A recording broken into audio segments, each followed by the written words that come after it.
Welcome to the Foul Play YouTube channel. Well, thank you there, Mr. Ken Kratz. Thank you for that introduction. And welcome, everyone. Welcome to all our listeners to our weekly podcast entitled Reading with Uncle Ken.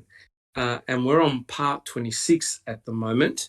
And for those who have been following the podcast, we're on chapter 29, actually chapter 9. I wish we were on chapter 29. We're on chapter 9 entitled The Accomplice.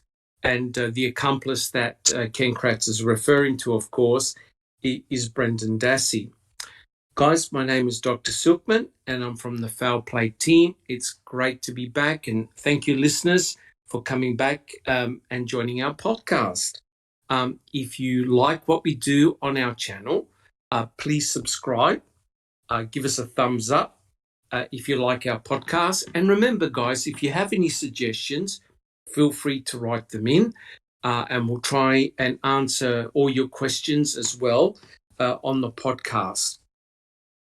Now, I don't know about you guys, but last week was a very interesting show for a whole variety of reasons. And we also had a very, very good open mic during the week as well that Jack 61 put on, where we discussed the Court of Appeals and the ramifications. And it was a very interesting topic. And, all of us are a little bit flat, to be honest, at the moment, with the way the Court of Appeals handled the filing.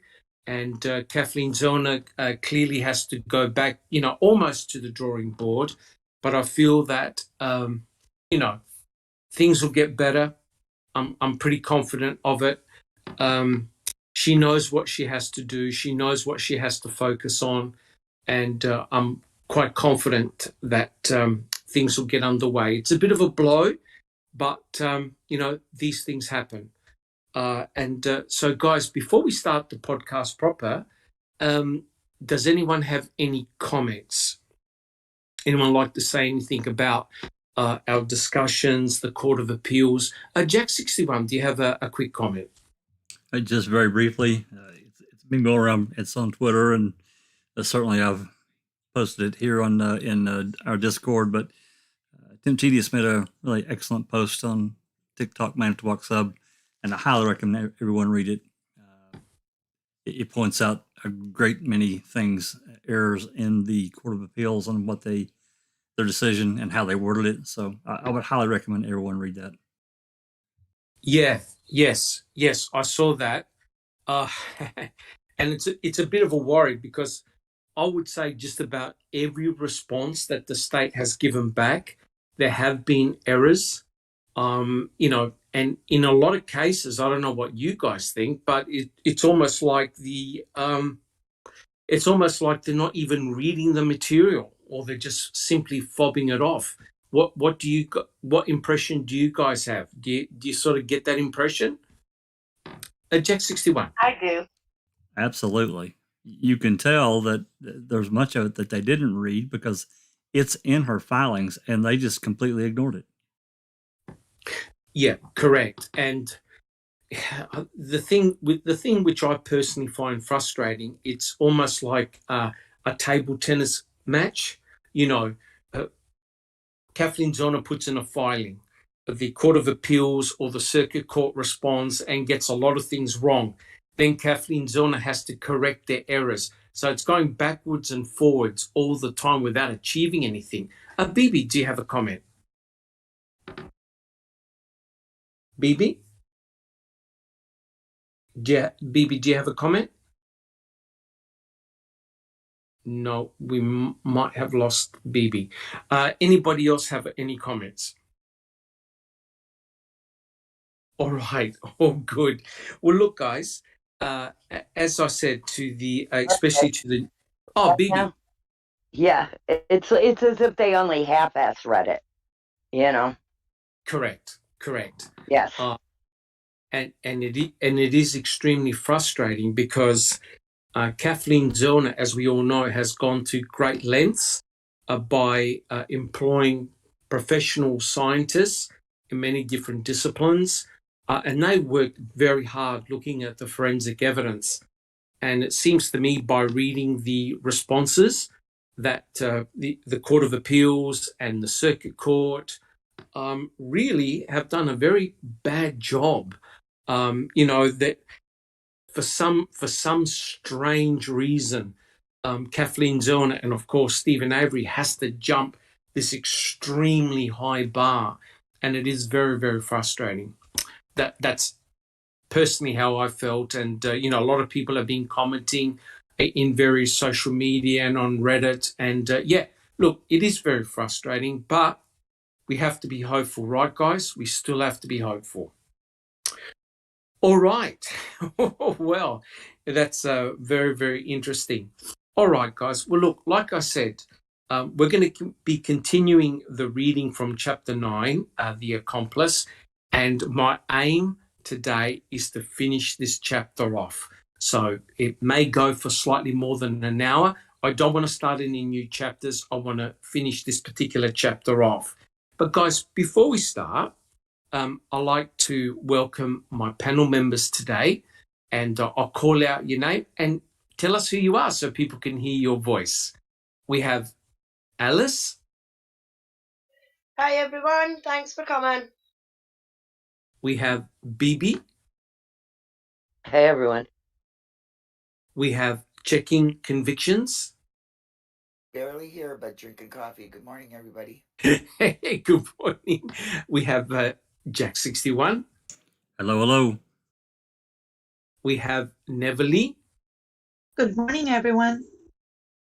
Good morning. We have Susan. Good morning, everyone. And we have Sammy. Howdy. Hey. So what we're going to do is we'll make a start. And like I said, guys, it's likely that Checking Convictions and Sammy will be monitoring the chat. And so if you've got any questions, please put your questions down. We'll try and answer them during the podcast. Well, look, guys, thank you very much. And we'll make a start. Okay, and I quote. This is from Ken Kratz's book. Avery seems to have gambled that the vastness of the family salvage yard, those 40 eerie acres of rusting cars and trucks, would be his salvation, that he had plenty of time to get back to the car, remove the makeshift camouflage, use the retained Toyota key to drive the RAV4 over to the crusher and eliminate, in a head-splitting squeal of metal against metal, most of the evidence that could ultimately be used against him. All right. Now, this is something, of course, that the state pushed during the trial. That is that Ken Kratz's, Stephen Avery's intentions were always to crush the RAV4. So here's the question to the panel. How was the crushing of the RAV4 going to hide the incriminating evidence present in the vehicle? Why not drive it to a remote location on the evening of October 31st, douse it in gasoline and torch it? All right, guys, it seems a rather obvious thing to do, but of course, according to the state, Stephen Avery decided to keep the key and hide the RAV4. So, who would like to make a start? Checking Convictions. Well, I guess it just goes along with how great of a cleaner he was, and he left the dust. I think he would have to have the RAV first, and being on a junkyard, I'm sure he would have crushed it and not lit it on fire. If he was going to do that, he would have been able to crush it and put it in a pile, and you wouldn't have never seen it. A fire would have been a little obvious, and you still can get evidence. Yes. But it's interesting that the state is suggesting that the reason why Stephen Avery didn't crush it is because he ran out of time and tried to hide the RAV4 on the salvage yard, where he works. Bibi, do you have a comment? It makes absolutely no sense because even though he crushed it, they could still cut it open and find his blood. And even though he crushed it, they could still hold it up on one end and look underneath it and see the numbers. Correct. Yeah. So it would have done him absolutely no good to crush it. It's not like it crushed it into a cube. It was just a flat crusher that Correct. crushed him down flat. Correct. And we all saw the news reports, which showed the firemen using the jaws of life open up all the vehicles. Yep. So That were crushed. Yes. That's correct. So despite the cars being crushed in a pile, the fire rescue team opened them all up. So there goes the idea of crushing the car. And correct me if I'm wrong, guys, but I believe they even asked Earl or Chuck where they sell the crushed car bodies. So just in case they had gotten rid of the car and sent it off to scrap, they would have followed it up where they actually sell the crushed cars. So crushing the car clearly was not a good idea. Checking convictions, do you have a comment? No, Jazz does, and it says if you crush the car, you didn't need the key. Oh, that's correct. 100% correct. And, it's interesting that we all saw that's a really good point, Jaznaz. We all saw in Making a Murderer how they moved the vehicles. And they moved the vehicles by using a forklift, end loader, right? Yeah, that's skid steer. Yeah, skid steer. A skid steer, correct. You don't need a key to move those cars. Plus, remember, you may drive the car to the crusher, but you need a skid steer in order to place the vehicle in the crusher. So that really defeats the purpose of having the key. There's no need to have a key. Susan, do you have a comment? Well, it's just so ridiculous because they'd already been out there. Law enforcement had been to Stephen twice before he went to Cribbets. Yes. He's not going to leave that vehicle there while he goes up to Cribbets. I'm sorry. That's just, their entire narrative is just ridiculous. 100% agree. But you see, the state had to come up with a convincing narrative, right? And it's remember what happened when Stephen Avery was arrested on November the 9th. He showed great surprise, the mere fact that they found the RAV4 on his property. And he told Fassbender and Wiegert, because if I'd done this, I would have crushed it, right? Yes, he did. Yeah. He even said that he wouldn't have left the vehicle on his property from the Monday to the Saturday, which is completely absurd. And that's probably where Kratz got his this line about him crushing it, because Stephen said that, possibly. Quite correct. I mean, there's no doubt that the law enforcement and the investigators were listening in on everything he was doing and saying, especially phone calls. And I think Jack 61 will back me up. They even had surveillance cameras when he was talking to his attorneys, right? And it was Ken Kratz that released that footage. Jack 61. Well, I was just going to say the absurdity of that car sitting there for 5 days from 31st through till the 5th, and no one said anything. It's absurd. It is. I've said it before, and I'll say it again. I've been to many junkyards. Something like that stands out. You see it, and you're like, wow, that's not really a junk car. There's really nothing wrong with it. Correct. And no one said anything, Doc. Correct. And the RAV4 just happened to be amongst some really bad wrecked vehicles. It clearly should not have been placed in that position. It really, really stood out. Alice, do you have a comment? No, it's Sherry Lynn in the chat says, what are they suggesting he did in the meantime with the RAV? Just left it out front of the house until he was done killing Teresa 10 different ways and then burning her. Correct. That's exactly what they're insinuating, Sherry. their whole story is ludicrous. I mean, the guy just spent 18 years in jail for a wrongful conviction. He wasn't wanting to go back there in a hurry, you know. But he was good enough and quick enough and clever enough to clean up all the blood and DNA and everything like that. But he was silly enough to leave a decent looking car on a scrapyard covered with branches Yes. and blood in it and leave bones. You know, it is just so ludicrous. It is unbelievable. Correct. And of course, thank you, Alice. And of course, the other thing is that Stephen Avery had no control of where his brothers or father or even his mother on a golf cart or any of his nephews can go throughout the salvage yard, right? He had no control of that. And any one of them could have seen that vehicle, right? That's one. Furthermore, the salvage yard is open to the public and people come in every day looking for car parts, and they may go right throughout the yard and absolutely no one saw a RAV4, including law enforcement that did a flyover on the Friday the 4th.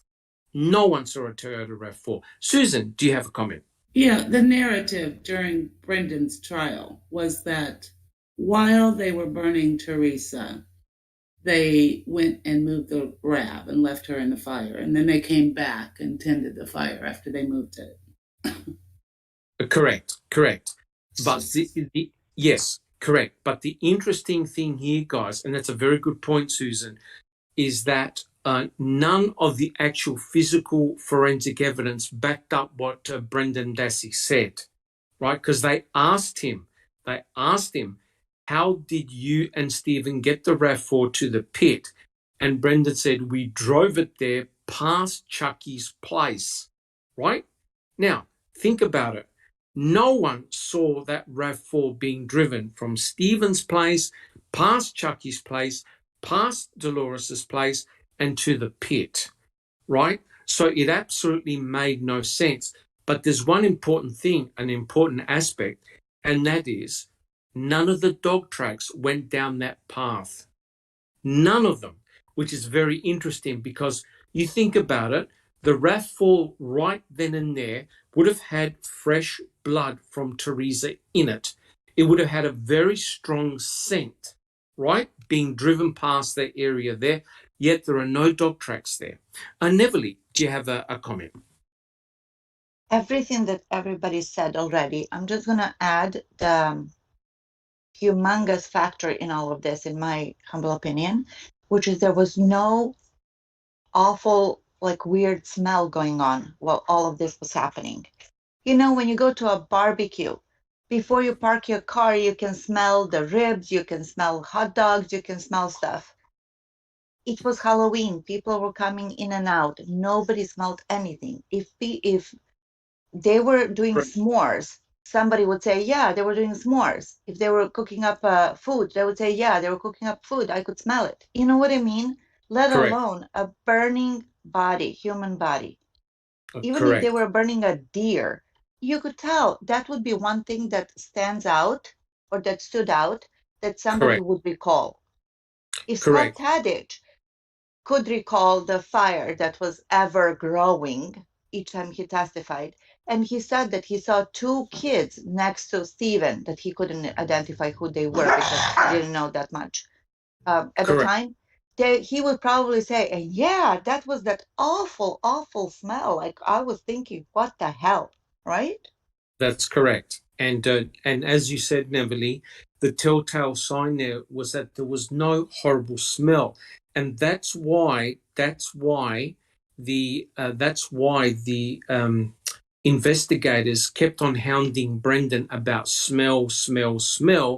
And first of all, he said nope, he didn't smell any smell, and then he said, oh yeah, there was a terrible smell, but that's probably regard to the burning tires. And if you've ever smelled rubber burning, it does smell terrible, It right? does. Yeah. It's pretty obvious.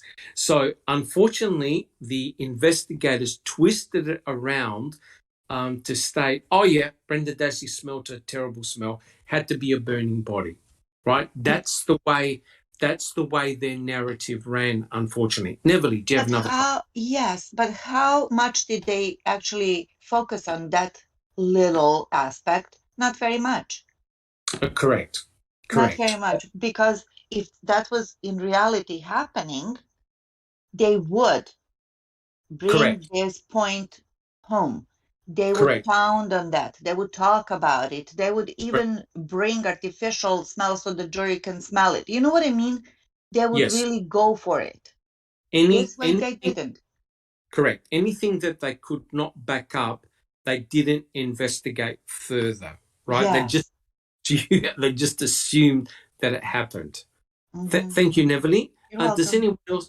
anyone else have any comments? All right. So, I mean, quite clearly, you don't need the key. You don't need the key to crush the vehicle. You need the use of the skid steer or the end loader to get the vehicle and place it in the crusher. But apparently, my understanding is you've got to remove various fluids, potentially the battery, some motor components before you crush it. So it was a lot of work. So the whole idea that Stephen hid the vehicle and then was going to crush it, the whole thing seems ludicrous, in my opinion. But the state had to find something to hang their hat on. All right, guys, if there's no further comments on that one, let's go on with the next question. All right, and I quote, later that Saturday, having accompanied the Avery family to their cottage in Crivets, and after learning of the SUV's discovery, Uncle Stephen's first instinct was to hide from law enforcement. It was Steve's father, Alan Avery, Brendan said, who counseled Stephen that, I quote, if you hide, it would look like you did it. Stephen changed his bet, gambling instead that having been wrongfully convicted once, he would convince the world it was happening again. Stephen Avery also seems to have bet that his faithful nephew would keep his mouth shut, perhaps assuming that Brendan's involvement would guarantee his silence. On both counts, he gambled wrong. And my question is, before you jump in, Natalie, my question is this. After being in prison for an additional 12 years for a crime he did not commit, would it be unreasonable to have suspicion of the MTSO at being set up again? And the other part of the question is, how was Stephen sure that Brendan would not speak out? Neverly. All right. Repeat after me. Uh-oh. Stephen did not hide from law enforcement. Stephen did not hide from the press. The press was there. He gave an interview. It was recorded and it was played, right? Correct. Colburn was there and he said, can I come in? Sure, go ahead. How's that Correct. hiding? And What that's is not. he talking about? In actual fact, the early report said that Stephen was he was very obligatory. He didn't hide. He helped them.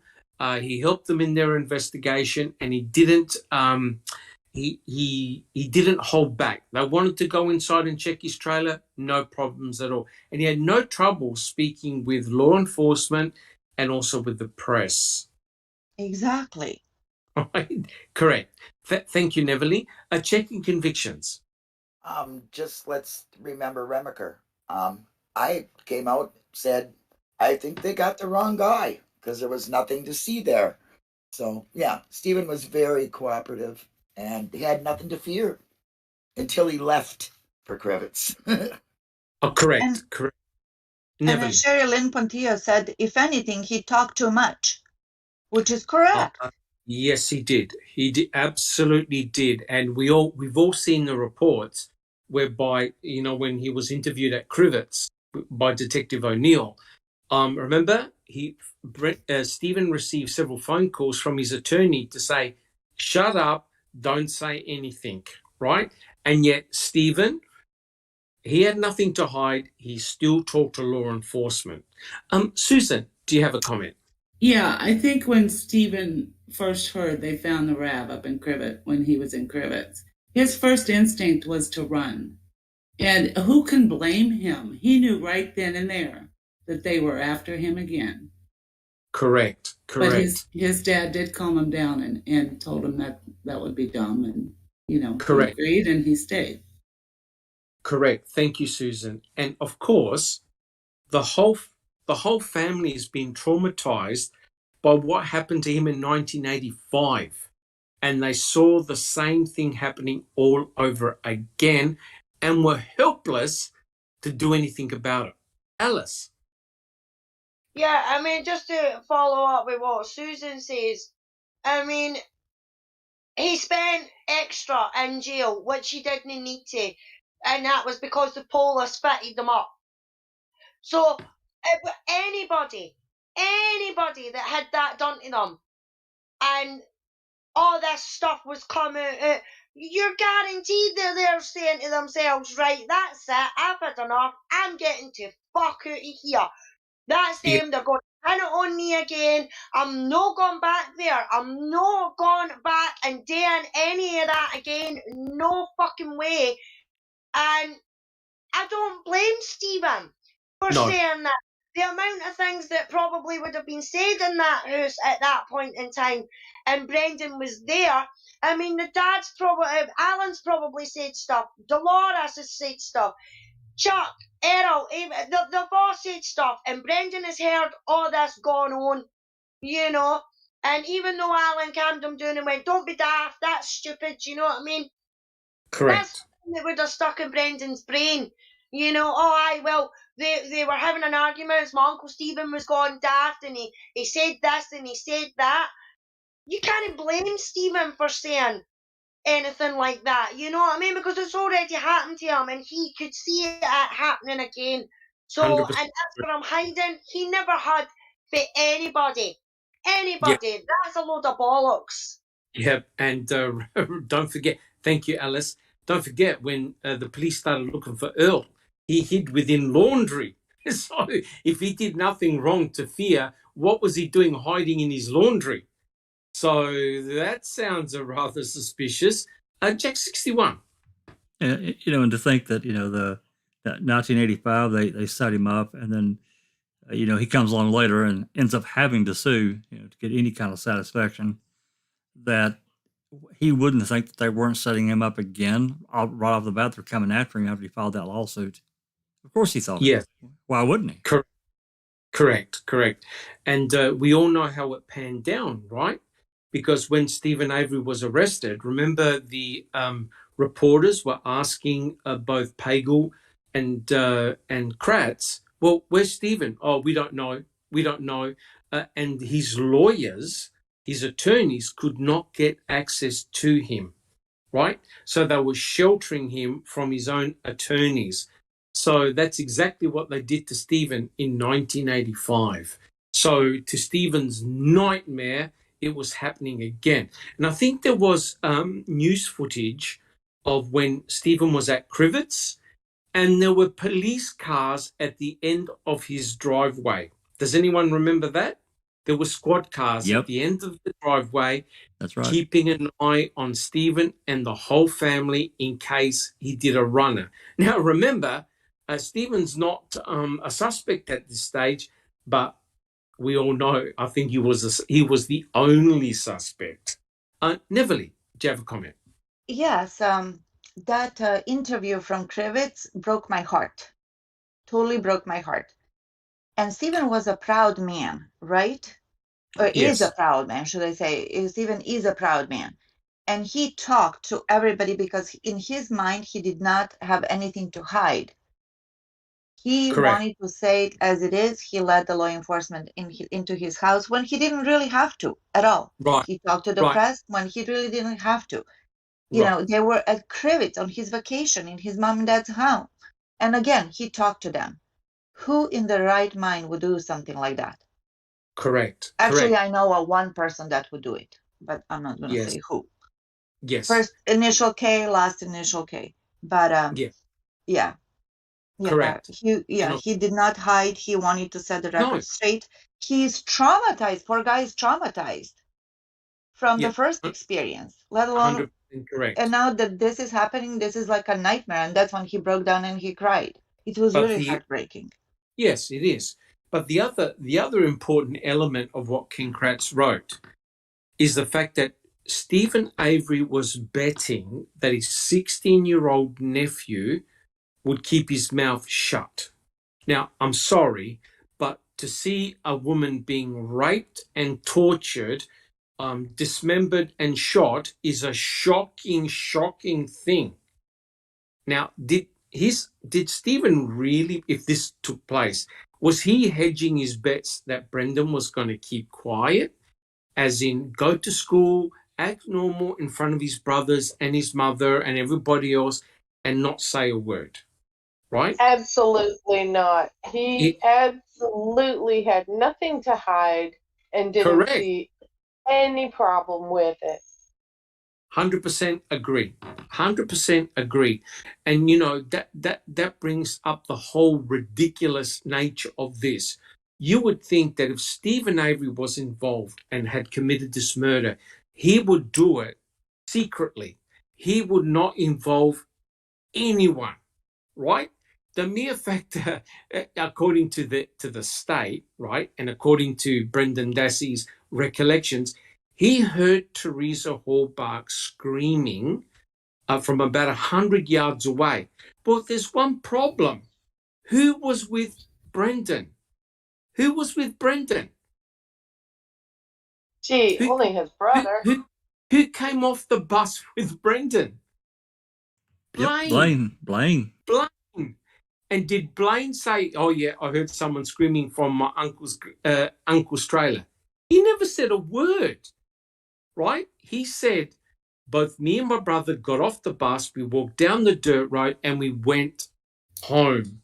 My brother played video games." And all of a sudden, you've got a totally different story that makes no sense. So that means that Bobby Dassey, nobody else heard any screaming, any gunshots, nothing. Susan, do you have Yeah, Dr. Silkman, you remember that notorious photo of the look that Brendan and Stephen were giving each other at the table in Correct. Harvard. Correct. Yeah, that proves that they're guilty. Correct. Yeah. But that was the media. Yes. That was the media. So Yes. the mere factor that Brendan and Stephen had smiled to each other meant that they were complicit and happy that they had committed this horrendous crime. Yeah, they used the shit out of that photo too. That's how the media runs. They like a story. They like it when it's sensational. Yep. Susan. Yeah, it's just ridiculous. Correct. Yeah. All right, guys. Does anyone else have any comments? Zoe, do you have any comments? Zoe? No, I have no comments. No comments at all. No comments on the basketball? No comments at all. Thank you, Zoe. Thank you, Zoe. No problem. Okay. Thank you very much. All right. So again, we've got Ken Kratz coming up with this incredible narrative that makes no sense at all, right? But again, he's free to write whatever he writes in his book. Our aim is to take it apart where we see fit. All right. So guys, are there any additional comments so far? We're all good? We're all good. All right. Fantastic. Here's the next question. Brendan Dassey provided valuable components of the state's overall case. He set forth the first eyewitness narrative as to how Teresa Halbach was killed and pointed us to physical evidence of the crime, including the bullet fragment under the air compressor in the Avery garage that harbored the DNA of Teresa Halbach. Without Brendan's statement as to where the murder occurred, the police would never have gotten a search warrant for the garage and found the bullet. Right? We can talk for hours on this one, but here's the question to the panel. Would Ken Kratz now consider item FL as the game changer? Who would like to have a go? Checking convictions. Well, I would think so, since Wiegert was the only one to give away the only known, unknown, evidence that the state is the only one that knew that, and they gave that, they gave it over to Brendan. So of course it was a game changer. I would think so. Probably sealed the deal. Correct. And don't forget what the Court of Appeal said about item FL, right? Jack 61. Yeah, I mean, I don't know about now or right now. He might want to distance himself from that bullet because it was all a setup. Anyone can see it if they look at all of it. They went after Brendan in order to do what they did to him. He couldn't protect himself, so they coerced him into a bunch of statements, which gave them grounds again to get more search warrants to get this bullet in there that somehow magically appeared. We've seen the photographs. It's not there in one, but it is there in the other. I'm sorry, dust-free bullet fragment. My bad. Correct. But why was the state so desperate to point to the garage? Why? Well, because there was nothing inside the trailer to show any kind of anything. Luminol testing. There was nothing at all. Nothing inside the trailer that indicated that a crime took place. But why were they pressing Brendan to specifically mention the garage? Checking convictions. Because it was Stephen's alibi. And Yes. like Jack said, there was no DNA anywhere else. And it really was the only way they could get at the bullet is if he said in the garage instead of outside the garage like he did.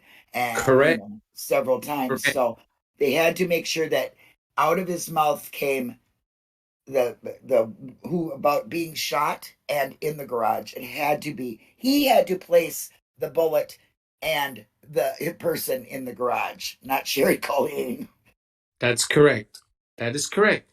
Because Brendan Dassey actually told the investigators that they took Teresa Halbach outside and shot her on the side of the garage. On the side of the garage. And the investigators told Brendan, no, that's not right. And eventually convinced him to shift the murder inside the garage, which is very, very interesting. Wait, Jack 61. Bibi, do you have a comment? Oh, just they needed her placed in the garage or the trailer. Correct. And also the garage, I suppose, is potentially a concealed site, whereas out in the open, anyone can see, anyone can hear a gunshot. And remember, it was Chuck Avery in a report. Chuck Avery said in a report, I didn't hear any gunshots at all, and I would have heard them. Now, isn't that a very interesting thing to say so early on? Isn't that interesting, Bibi? Yes, it is. Yeah, it would have echoed more in a garage, right? Correct. Oh, yes, absolutely. And, when you consider that Brendan said, we had shot her 10 or 11 times, I'm sure people on the salvage yard would have been thinking, are we under attack or something? But no one heard any gunfire. Bibi, any other comments? No. Okay. Jack 61. Interesting side note. This is a little bit off topic from the question, but it's interesting that if you read Fallon's closing argument, he mentions the blackjack creeper no less than twice, maybe even 3 times, that they used the creeper. That's blackjack creeper. They went, and he says it several times, to take Teresa's body to the fire or to the pit, burn pit. Yet Correct. there was absolutely nothing, and the defense did a good job about driving that down. About nothing found on this creeper, nothing. Correct. And they I'm not even sure whether Culhane tested it for blood or whether they did luminol testing on the creeper, because it was Brendan said, yeah, we put her on that creeper to move her body, and like if you're bleeding profusely, you would have left blood absolutely everywhere, and there was no evidence of blood, right? As I recall, Doc, they did not test it. That's no surprise, because a visual inspection would have seen that there was no presence of blood at all. Right, that's the issue. They would have seen nothing there. Susan, do you have a comment? Thanks, Yeah. Jack. Yeah, I also believe in the interrogation when they finally got Brendan to say in the garage, they say, "Now we believe you." Well, they had no evidence in the garage at that point. That was before they found the bullet. So why did they believe him at that point? Well, that's very interesting. Unless, of course, the garage was a setup, and they needed to get a search warrant so they can go back in the garage. And magically, when they were searching, they found item FL and item FK. Isn't that remarkable, considering that they had been in the garage previously on many occasions and found nothing? So if it wasn't for Brendan, they wouldn't have considered the garage as a murder scenario, a murder scene at all.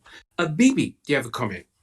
Well, and those creepers work fine on garage floors, and even on asphalt they work okay. But to pull them through the grass with the weight of a body on them, they're not made for that. They have very small wheels. They'd have hung up. It wouldn't have been efficient. Yeah, correct. They got a sharp. It's not really sharp, but most of them have got this rubber ring around them, and rolling through grass would not work at all. No, correct. And when you think about it, the burn pit is not very far away from his garage, right? And in the end, when they asked Brendan, well, what did you do? How did you get the body? I got the legs, and Uncle Steve got the head and the shoulders, and we put her on the fire. So they lifted up, according to Brendan, they lifted the body up in one whole piece, not cut to pieces. So again, there's another very inconsistent statement. So it's just simply crazy that they now guide Brendan to point to the garage. They find all these shells. They find 2 bullet fragments, and one of them, wow, has got Teresa Hallbuck's DNA on it. Checking convictions. Yeah, it just irritates me so badly that they don't remember that they cleaned that garage out completely and luminoled it, jackhammered it, and they didn't have no bullet then, So Correct. It's like, okay, so the garage is clear. We'll seal it off. We can't find nothing in here. And then they find out her matter of death, and boom, they have to get a bullet that is inside the garage because they can't find anything on the outside of the garage, but a million bullet casings everywhere, and Correct. from what's his name? I can't remember his name. The owner who really owned the gun. Roland. Yeah. So. Correct. That was just their very last string, very thin string that they had. Let me tell you now, the one piece of evidence that sunk Stephen Avery was Teresa Hallbuck's DNA on that bullet, on item FL. Yeah. Right? It's as simple as that. Yes, correct. Yes. But the Court of Appeals got around that. The Court of Appeals got around that. And the way they got around that is they didn't even care. They said, oh, no, during the trial, the crime lab technician, Cherie Cohane, found Teresa Halbach's DNA on that bullet, and that's it. That's fact. So, that's what they accepted. That's what they believe. And that's the truth because it was in the trial. They didn't even consider the fact that there was a wood and no bone shards. In fact, the Court of Appeal said, hey, who said that Ida Methil killed Teresa Halbach? Right? That's how they got around it. So they were able to bypass Ida Methil brilliantly. Jack 61. Apparently, they didn't read Dr. Jensen's testimony. That's correct. That's correct. And that's very important because he's the one that said in court, they said, look, what's the manner of death here, right? Bullet through the brain. And he even said in the trial, he said, Ida Methil, I believe, had blood on it. He was led to believe had blood on it, i.e., a bullet going through the brain, which is full of blood, right, and tissue and matter. So he got that wrong. And the Court of Appeals bypassed it by saying, oh, well, probably an innocent mistake. That's how they overcome everything. Alice, do you have a comment? Yeah, I mean, correct me if I'm wrong, Doc, but was there not photographs taken of in the garage and everything like that, including the compressor, and you can clearly see that there is no bullet there, and then all of a sudden they're taking photographs and there's a bullet there. Correct. Yep. 100%. So that should have been pushed further at court with these photographs, and it shouldn't have got in there in the bloody first place, because the first photographs that got took, there is no bullet in the compressor, and they apparently cleared the whole garage out and everything like that, and as Linda says, they illuminoled it and everything like that, and then correct. all of a sudden all the stuff's back in the garage, and now all of a sudden they're photographing a bullet under the compressor, which had a concrete flare jackhammered, and there's no dust or anything like that on this bullet. Correct. But remember what Ken Kratz said in his book. The investigators never considered the garage as the crime scene until they spoke with Brendan, right? Yeah. So they obviously went in the garage, checked it from top to bottom and thought, no, nothing happened in here. When they convinced Brendan, and when Wigger said who shot her in the head, and then the story went downhill from there, then they now considered the garage as the crime scene. So we have a crime scene in Stephen Avery's bedroom, and we have a crime scene in Stephen Avery's garage. Two different crime scenes, one victim, right? Bibi. Well, and they also considered that bullet so worthy right up until Zellner tests it, because they even sent an officer with the bullet that Correct. had to be present the whole time while they did any testing to it. 100% correct. So even though you're correct, Bibi, so even though Kathleen Zellner's expert, Dr. Chris Palanek, had the bullet, they had to have an officer from the State Department watch over what they were doing, which is very interesting because Buting and Strang wanted to go to the forensics laboratory and watch Cohane do the testing. And Cohane objected by saying that if you come into the lab, you can potentially contaminate my samples. And who contaminated? Who contaminated the samples? No, that's all right, Bibi. Jack 61. Who contaminated the samples? Cherie Cohane. Yeah, Cherie Cohane did. Well, she had students there watching, right? Yeah, that's complete garbage. That's a cover story, right? You've got the most important forensic piece of evidence and you're going to be showing students how you extract DNA? I don't think so. Checking convictions. Yeah, Mick Manning says no need to place THDNA on the bullet. Sherry SC just put the results on paper. Well, you know, I still believe IMFL is a critical piece of forensic evidence that can be used against the state because it doesn't make any sense. Now, the state can back out of IMFL as much as it wants, right? It can't explain why it's got wood shards in it, which meant that IMFL hit wood, a wooden surface, with high velocity. It could not have hit Teresa Halbach anywhere, bounced, and then hit wood, right? You can't. It hit wood with high velocity.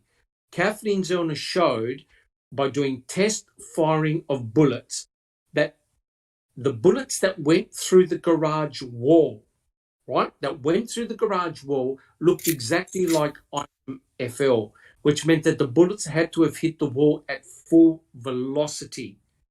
The state don't even want to entertain IMFL. Susan, do you have a comment?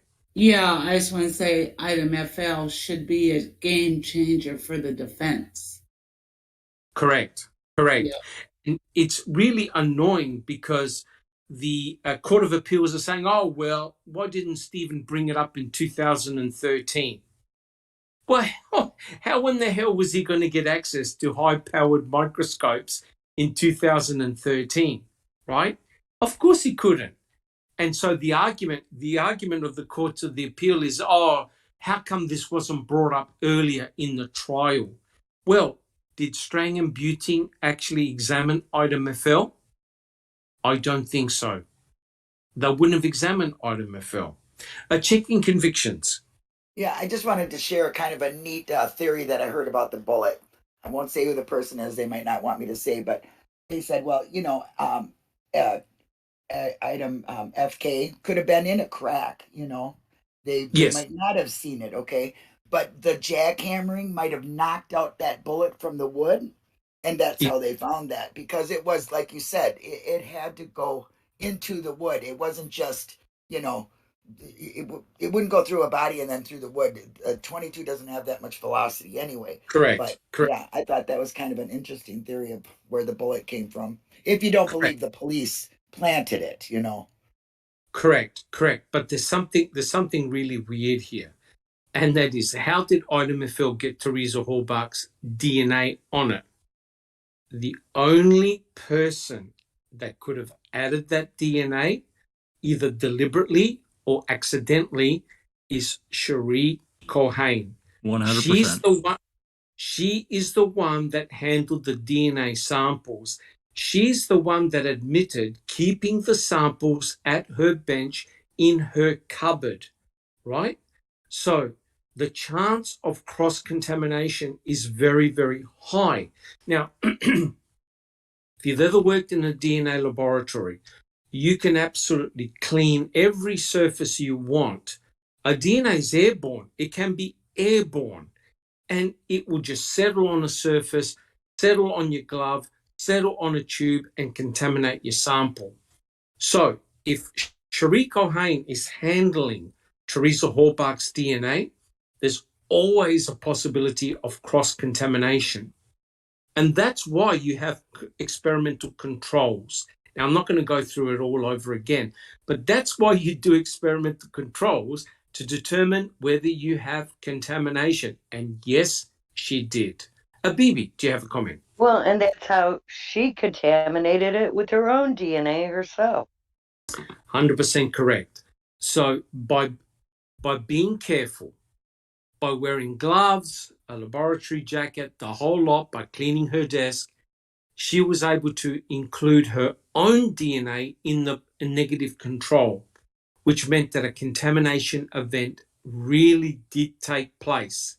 And so the protocol states, you got contamination, you throw everything out and you start again. Norm Garn should have known better because he was involved in writing all these laws and rules and regulations. And he said, oh, don't worry, sensible people will understand. My Alice, God, that gets me going. I'm so sorry for interrupting. But that little clip of Norm Gunn standing there and saying, these are sensitive instruments and sensitive technology. So you gotta, leave room for some common sense. What? correct, That does correct, not make sense at all, what you just said. You correct. sneaky. Ugh. Yeah, but not only that, did you see the way he was grinning to the press? Yes, and did you He see knew. how the press looked at him like, what the fuck are you talking Ex- about? Yeah, exactly right. And yeah, mind you, this is a special attorney in the middle of yeah, a trial, yeah. basically Isn't saying, that isn't don't that worry why about. they? Oh my Sorry, gosh! Jake, go for it. I'm sorry. Isn't that the reason why they wouldn't let somebody from the defense team go there and watch Correct, because they were afraid of contamination? I mean, that just drives me nuts. correct. Just before we continue, you don't need. I'll say it again. You don't need a vast number of people to be involved in a conspiracy. You don't. All you need are individuals who are motivated for an outcome. And the problem is, all the forensic samples went through one person, Cherie Culhane. And Cherie Culhane had a long history with Stephen Avery. She put him behind prison in 1985 using crap hair evidence. Cherie Culhane did an analysis of her pubic hair and got him exonerated in 2003, which directly led to a lawsuit, right? And her own laboratory would have come under the spotlight and fire as well. And interesting, guys, that who puts up her hand, who wants to be the lead forensic scientist in the case? Cherie Culhane. She assigned herself. Which Neville, is against the rules, right? correct. You cannot volunteer yourself, and it's conflict But of interest if you've done one to do correct, another one. correct. She had a long history with Stephen Avery. Now, think about this. If they blocked Deborah Kakach, the coroner, the state coroner, who had nothing in common with Stephen Avery, how come they allowed all the forensic material to run through Cherie Culhane? Susan. Yeah, and I believe they took in more items to test than any other case ever in Wisconsin. And Correct. Sherry handled every piece. Why weren't, several people on that case? Correct. And another little interesting tidbit that I heard was that lab techs actually get a bonus if the state gets a prosecution. I'm sure they do.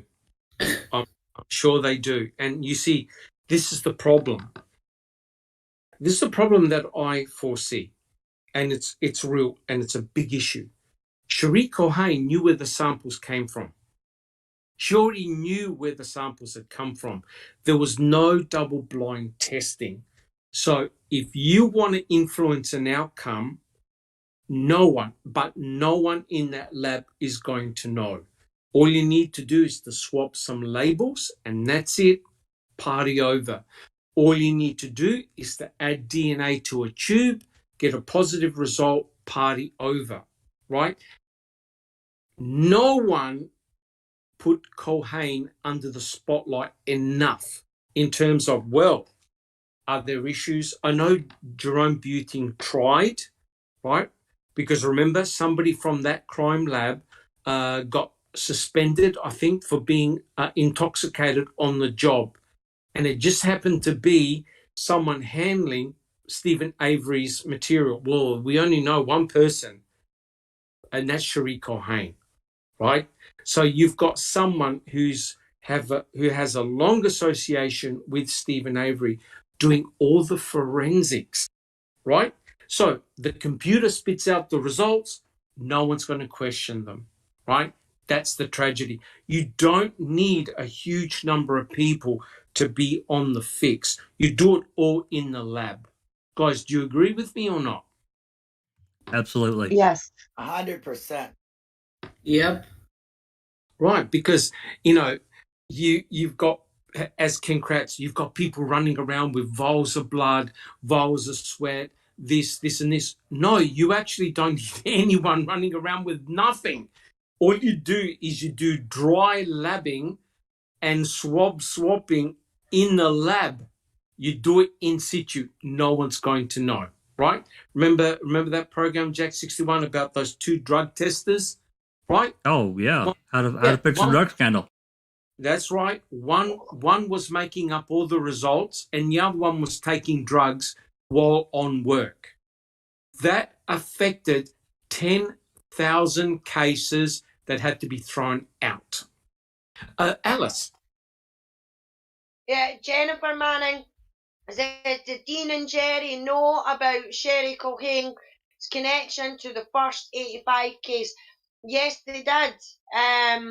And that's why they tried to make her look like a fool when she was on the stand, because they made a point of saying that in her 25-year career or whatever it was, that this was the first time that she had to use a certain protocol that she'd never used before. That's correct, Doctor?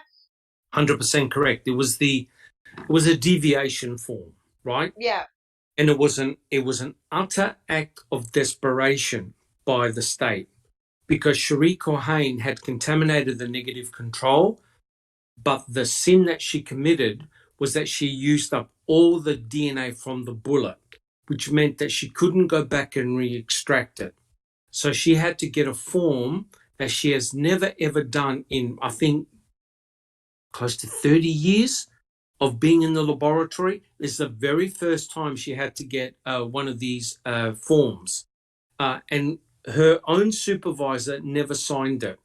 So that form should have been tossed out in court, because you got to have the signature of your supervisor. And she was asked about that, and she goes, oh, it was an oversight. Thank you. Yeah. If you prepare a search warrant and it's not correct, it gets thrown out. So how come the state allowed that deviation request form in the first place? It makes no sense. It makes no sense. Jack 61. Thank you, Alice.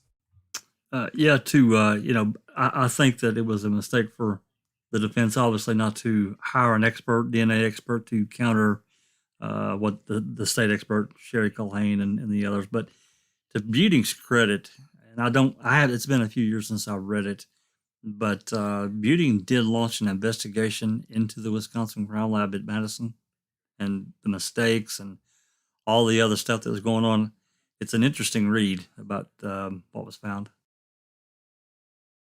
Yes. Sorry, Doc. A couple of questions as well. Jinxie is saying, couldn't chapstick could have been used on the bullet before transport? And Sherry Lynn is saying, can anyone tell me what and where Ghost Town is, and why Teresa in her last journal entry commits to going there 3 times a week? Yeah, I don't know anything about that one. Does anyone else? About Teresa Horbach's journal entry? I do not. No, I don't. But Jinx would probably be one of the better people to talk to about that. I remember reading it, but I'm sorry, Linda, go ahead. That's okay. I was just going to say Jinxie's the one that knows about that, and I think she's going to be doing something on that. So Awesome. The other thing, of course, is that when they got the bullet, Sherry Culhane didn't work on the bullet immediately. A period of time went by before she worked on the bullet. And I did a presentation on that, right, about the time factor difference when they got the bullet and when she started working on the bullet. So there's a really good chance that she was working on Teresa Horbach's DNA at her bench. And it's very, very simple to transfer some of that DNA into a tube. Trust me, it is very easy to do. But her own protocols would have said, you've contaminated your control, You need to throw everything out and restart the experiment. So this was an all or nothing thing for the state. All or nothing. So that's why Culhane would have been extremely desperate to get it through, because the bullet was the connection to Brendan, to Stephen, to Teresa. If you don't have that bullet, you got nothing. And if you have a look at the Court of Appeals, the way they handled Ida Methel, you just throw your hands in the air, right? Because the Court of Appeals and Ken Kratz said in his book, who said that Ida Methel was the bullet that killed Teresa Halbach? Yet, in court, in the trial, they made it, they assumed that it did, and it had a devastating effect. Does anyone have any comments on that? Jack 61. It was implied throughout the entire trial. And for him to say, we didn't say that. Well, your damn doctor did. Dr. Jensen said it. And you had Eisenberg up there showing about the divots in the skull fragments. So, and then you had Newhouse up there talking about the bullet fragments. So, it's the implication, and it does have an effect. 100% correct. And you see, if you convince the jury that this bullet was the mechanism of death, you're gone. Would you agree with that? Absolutely, 100%. 100%. It's no good after the fact, when Stephen Avery's been convicted, do you say, well, we never said Ida Methel killed Teresa Halbach, yet it was strongly implied. So the damage was done. That's like the press conference. In effect, was like the press conference. Apologizing after means nothing. Checking convictions. Yeah, I mean, they implied it so strongly that the jury thought that. I'm more than positive. If you were to ask a jury member, do you think that bullet went through her head? Yeah, I'm sure they probably thought both of them did. They had two bullets. There was two holes of entry and exit, I believe was what they said. Only of entry. Only of entry. Okay, that's, yeah. So why wouldn't that have changed the narrative to the jury if they knew that there was something different than the DNA in there? That would 1000% change their mind. Correct. But you see, the issue is this, guys. The issue is this. What in the hell is Teresa Halbach's DNA doing on Ida Methel? If there is DNA on that bullet, for real, it had to have hit. Yeah, it had to have hit Teresa Halbach somewhere. It had to have hit. Lied. She straight up fucking lied. Well, either she lied, Sammy, or she contaminated the bullet. It's as simple as that. You can't have it any other way, because when Chris Palanek looked at the bullet, right, there was no evidence of blood. There was no evidence of tissue. There was no evidence of bone shards. This is indeed a magic bullet that can traverse a body, bounce off hard concrete, and embed itself in a wall and also red paint. So this is indeed a magic bullet. But you know what? The state never explained Ida Methel. The state didn't care about Ida Methel. Their argument, the Court of Appeals argument is, hey, there were 10, 11 empty shells. One of those bullets killed her. That's the way they and you know what? The irony is, had they gone round the garage, they probably could have picked up 500 empty shells. So what was Stephen Avery doing? Having a private army or something? That's how ridiculous it got. Checking convictions. Yeah, do you think that gosh, I forgot. I just totally lost my thought. It was so good too. It was like something about the DNA. I'm sorry, I can't remember. That's okay. That's okay. Hopefully you'll come back. Jack 61. It's speculative, of course, but I've thought about a lot how things would have gone where Stephen had Brendan's involvement not been there, because that triggered a bunch of other stuff. So 100%. The bullet Jack 61 was this to seal the deal for the state, because their argument is, so Teresa Halbach was shot. We don't know whether Ida Methil killed Teresa Halbach, but the bullet was found in the garage. So that must mean that she was taken from Stephen's trailer into the garage and shot in the garage. We don't know whether Ida Methil was the bullet that killed her, but it now complements Brendan's recollections. Deal done. That was Brendan gone. That was Stephen gone. Then and there. A check in convictions. It came back. Okay. Do you think the lack of Ken Kratz saying, about the bones in the quarry, I won't spend 20 seconds, and then the lack of placing the bullets, like shot her through, they were the ones. Do you think that was a strategic plan for them? I mean, because that seems to be where the Court of Appeals is like, okay, well, you didn't prove that in court, so, you know what I mean? I think the Court of Appeals took it as fact that Ida Methil contained Teresa Halbach's DNA. That's it. That's all they cared about. So their argument is, well, if the lab tech found Teresa Halbach's DNA in the bullet, how did it get there? And it's in Stephen's garage. It's Teresa Halbach's DNA, so he must have shot her. Now, here's the weird thing. In every other piece of forensic evidence that they checked, the only time they found Teresa Halbach's DNA is on the bullet. And the experiment done by Cherie Culhane is the only one in which she contaminated a control. Right. So you've got a tenuous situation whereby you have to chuck out all the evidence and start again, Ida Methil, or the bullet, the PCR, and redo it again. And yet she can't do the experiment again because she used up all the DNA. Now, isn't that remarkable that both the key and the bullet, she used up all the DNA sample? As Bibi would say, how convenient. A checking conviction. Is that right, Bibi?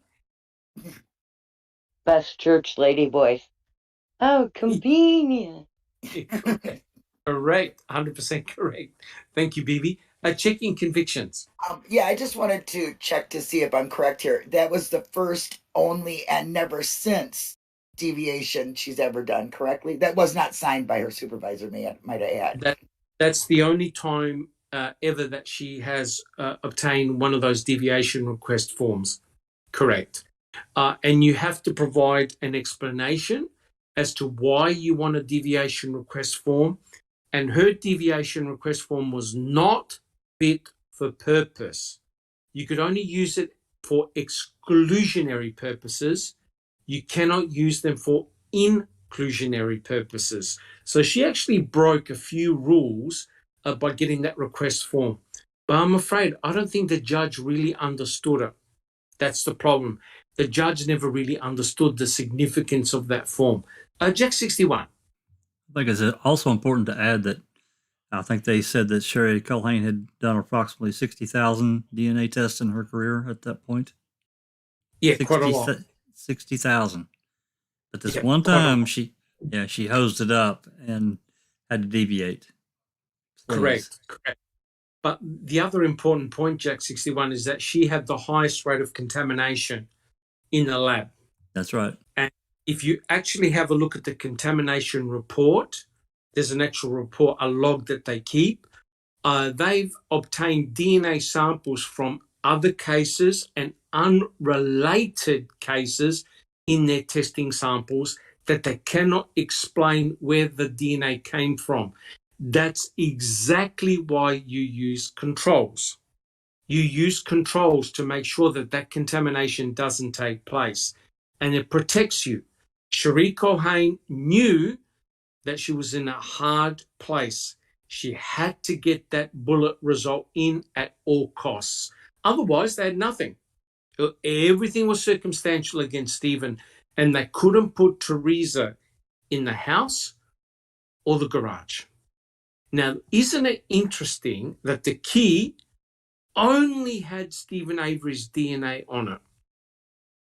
Not even Teresa Hallbach's DNA. It's which insane. Is really, really, really interesting indeed. Jack 61. Yeah, it's insane that at least some of her DNA was not on that key. I mean, she allegedly handled that key every day. So there should have been something. Correct. 100% correct. And, the key, here's the kicker. The key was found fairly early on, right? And what didn't the investigators have very early on? Can anyone guess? What didn't the investigators have, or the planters have? Key. A key. But also, what else didn't they have? Teresa's DNA. 100% correct.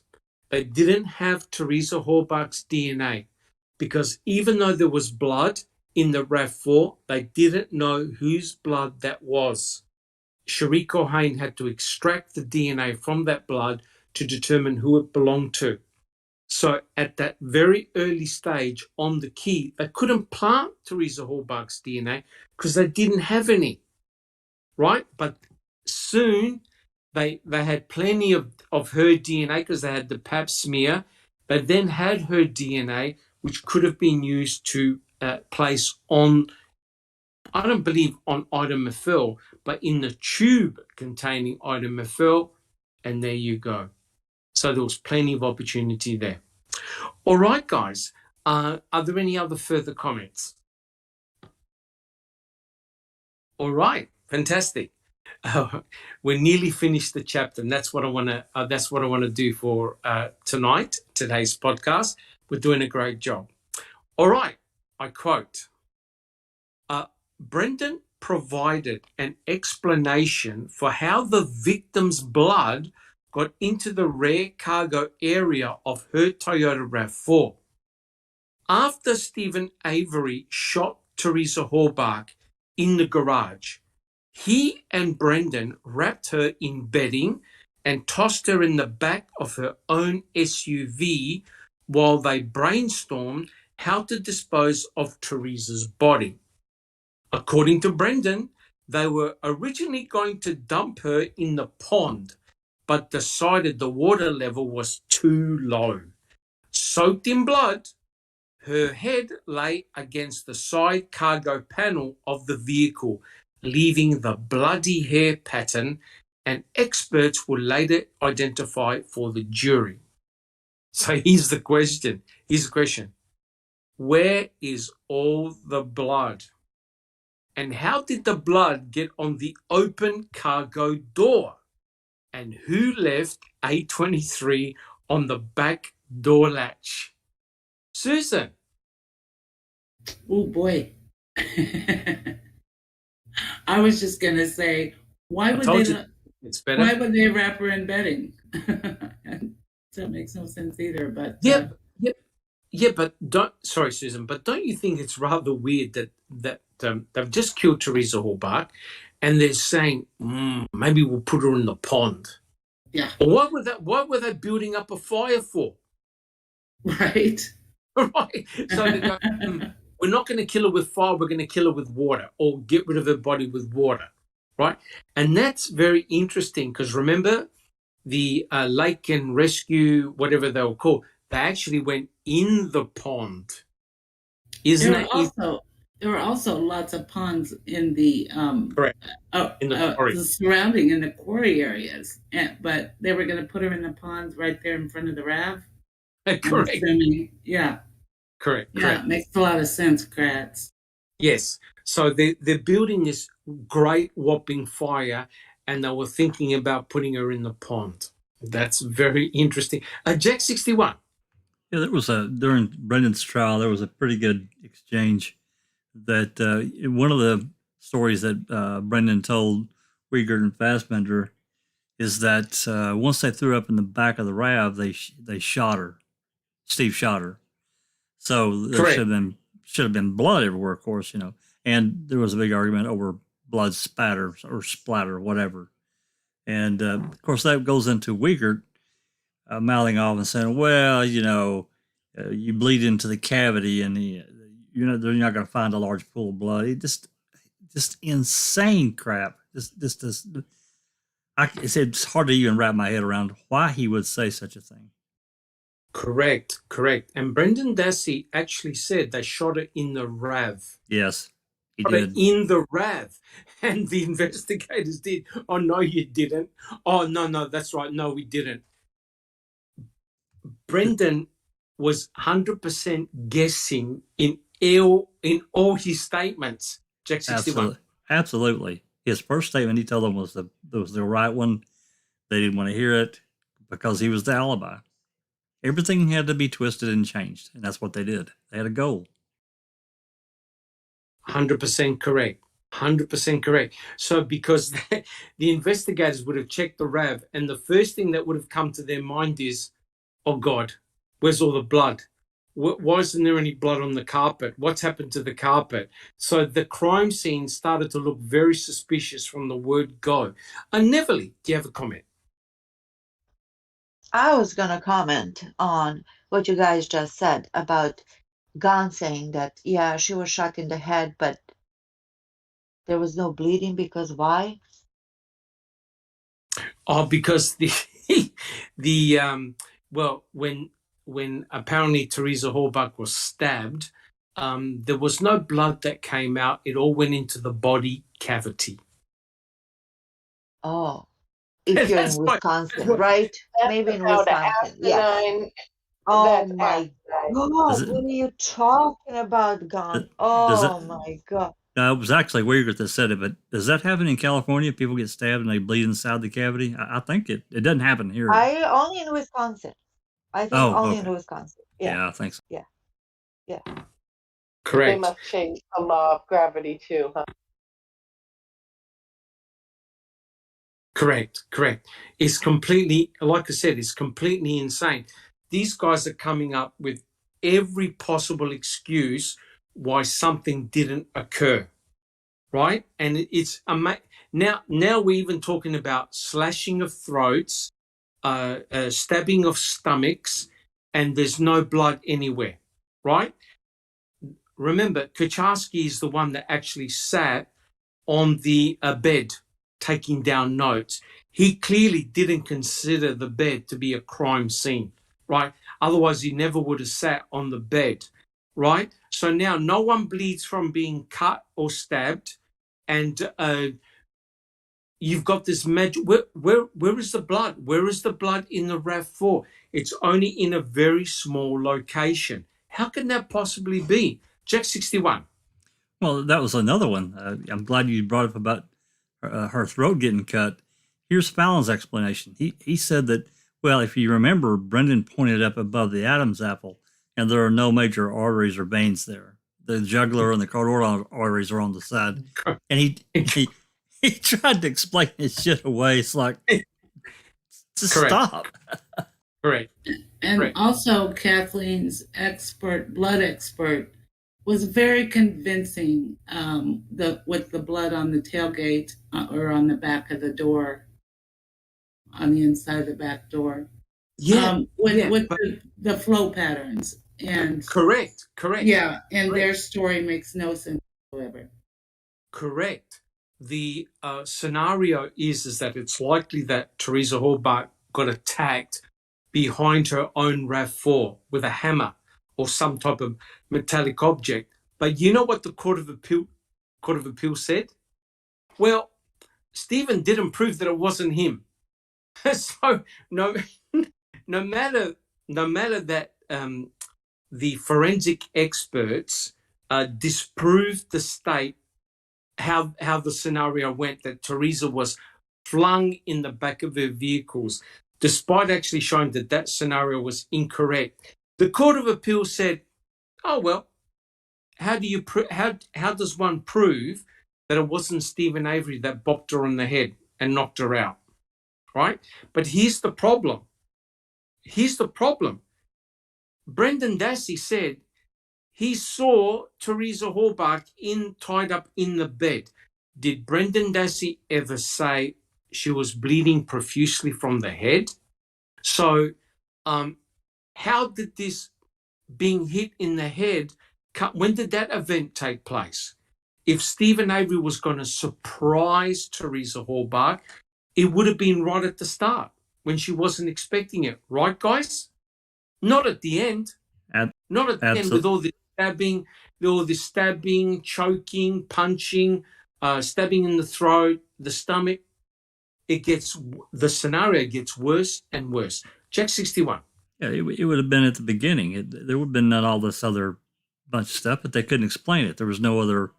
There's this. They're trying to cobble this story together and make it as awful as they can along the way, which they did. Correct. So it's sort of bizarre, right? Kathleen Zellner and her experts have brought up all these great points, which really sink the state. The Court of Appeals just simply ignored them all and said, oh, yeah, but Stephen didn't prove that it wasn't him. Well, what scenario do you want to believe, right? What scenario do you want to believe? They're making up any scenario that they want to fit their narrative. It honestly makes no sense at all. Guys, do we have any other comments?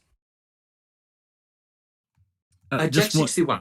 Yeah, just one final thing there. I believe it was this last passage that you read. It also, I hate to say it, but it sounded like another embedded confession to me. Correct. And Kretz does lots of embedded confessions. Don't worry about that. Yep. Sorry, Jack 60. And so we know that Teresa Hallbach was likely knocked in the head with some metallic object, right? Because even the investigators were looking for some type of tool which they couldn't find. So there had to be some type of ruse that got Teresa Hallbach out of her RAV4. Either somebody stopped by near her car while she was driving and said, hey, look, you've got a flat tire, you better stop or whatever, or someone rammed into her, causing her to damage a light or something. But quite clearly, if she had to stop her vehicle, she got out of her vehicle and went to the back. There clearly had to be someone or somebody, or maybe two or others, with her and surprised her by knocking her out, right? And so you could tell by the blood splatter that she was hit behind her own vehicle. And it's quite likely that she was wrapped up and placed in the back of the RAV and driven somewhere. And her head, which was bleeding from the top, was rolling along the plastic wheel arch of inside the RAV4. That's why you have the deposition of blood. But elsewhere, there is no great pools of blood, like Ken Kratz said. All right, guys, do we have any other comments? Alice. It's Christina Townsend in chat says, do you guys think Kratz actually thought people would believe this crap he wrote? Yes, he honestly thought he would believe it because he thought he was putting the truth out there that Ma'am forgot to tell us. That much Correct. So that after Ma'am 2 came out, he added an extra couple of chapters to it. That's correct. He thought people would swallow it hook, line, and sinker. But little did he know that it would be getting critiqued this much. Correct. When Making a Murderer 2 came out and looked at the forensic evidence, Ken Kratz had to write a couple of more chapters debunking everything that Kathleen Zellner and her experts found, right? So, Ken Kratz will say, they never mentioned this, they never mentioned that, but they did in Making a Murderer 2. So Ken Kratz had to write another chapter or several other chapters trying to debunk what Kathleen Zellner's experts have said. All right, guys. So do we know who left A23? Nope. Jack 61? Nope. Nope. Anybody? Anybody else got a comment? I would sure like to know. Yep. Sammy? The perpetrator, maybe? Yeah. Remember, the state made a big fuss that Stephen Avery was actively bleeding. Well, guess what? Someone else was actively bleeding on the outside of the RAV4 and left their blood and hence their DNA and a print on the back cargo door. No one from the state talks about that. No one. And no one has re-extracted A23 or the DNA on the card, the card that you put inside the camera. What was that, Jack? Was that A10? A15? A13A. A13. Okay, A13A. Yep. Thank you, Jack61. BB. And by God, they should have re-extracted the blood on the back of the RAB, and they should have ran it through CODIS. 100% they should have found out whose blood that was. Or at least a legitimate attempt at it, right? Yeah, 100% correct. And be very interesting if it came back to Bobby Dassey or that guy with the long beard, right? So it's very interesting indeed. Thank you, BB. Jack61. Not knowing how this person was bleeding or how much or whatever, but and I don't know how much testing Culhane did in the cargo area of the RAV4. It'd be interesting, though, if there were other samples taken to see if that profile, or what they could get of that profile, was inside and commingled in the back of that RAV. I suspect Correct. I suspect it is. Correct. And Culhane even said, Jack61, that they didn't test all the blood spots. They didn't test spots. The important thing for them was that they found Teresa Hallbuck's DNA and Stephen Avery's DNA, and they stopped. Yeah, I mean, it's like A13A. It's got. Correct. They had it ready to DNA test, and they didn't do it. Correct. There were some samples that Culhane said, "Oh, we didn't get any DNA extracted. We're not going to do it. We're not going to test." So, in essence, what they wanted was what they got. Right. We have Toyota RAV4, the victim's Toyota RAV4. We've got her DNA in it, her touch DNA, her saliva, and Stephen Avery's blood. That's it. End of story. Stephen Avery can't explain what his blood is doing inside her Toyota RAV4. That's it. That's all they needed. And they stopped doing the processing. They found, I think, 8 cents of fingerprints or palm prints. They can't match it to anyone. They can't match it to anyone. And they certainly didn't. I want to add something here.